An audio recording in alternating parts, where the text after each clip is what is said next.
Hi, I'm Vinita here from Finodemy EduTech, an online coaching company for professional financial education. Today in this video, we are going to look at the CFP exam strategy. CFP stands for Certified Financial Planner Program. As you may be aware that FPSB US has taken over the entire course in India back in April 2019. So as per the new curriculum, the format of the exam has changed. So I'm recording this video to help you understand how you need to approach the examination. As you may be aware, there are 4 tracks that you need to clear to complete the entire CFP program. Out of the 4 tracks, the strategy is to attempt the first 3 tracks. So in every track, you have got 75 questions for which you have been given 120 minutes. So if you calculate the per question time that you get, it's about 96 seconds. However, I suggest you to complete each question within 90 seconds. That should leave you with about 7.5 minutes of time towards the end of that 2-hour examination session. The way you need to approach this is every 30 minutes you should be able to at least answer 20 questions.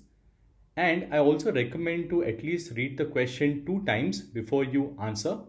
What generally happens is that in such competitive exams, because of the pressure that a student undergoes at the time of writing the exam, there could be gaps in comprehension. So when you read the question twice, it helps you to understand and grasp what has been asked, and it helps you to better answer the question.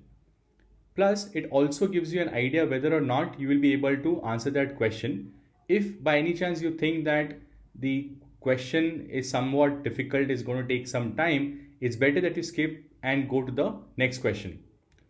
You also need to know that each question has got the same marks, which is 1 mark per every question. So 75 questions will have 75 marks.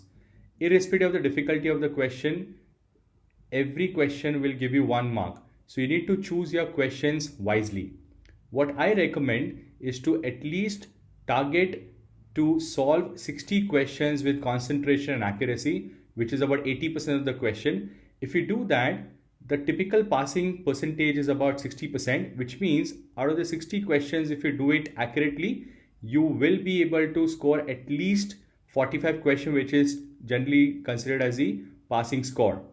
I also recommend you to keep some blank papers handy so that you can solve specifically numerical questions in a paper format. The reason I recommend that is because when you solve the numerical question on paper, you tend to write down steps. What I suggest is to write down steps, legible shortcuts, so that in case you are not able to get the answer, then you can always move on to the next question. If time permits, you can again come back to the question. You can go through the steps that you have written quickly, and then you can move forward. So this way you're saving your valuable time in not redoing the question from the beginning. I also suggest to reserve the last 5 minutes to review the questions that you have answered. At the same time, if there are some unanswered questions, ensure that you make an educated guess and tick the closest possible option. Since there is no negative marking, I suggest you to not leave any question, because even if you leave that, it's not going to help you.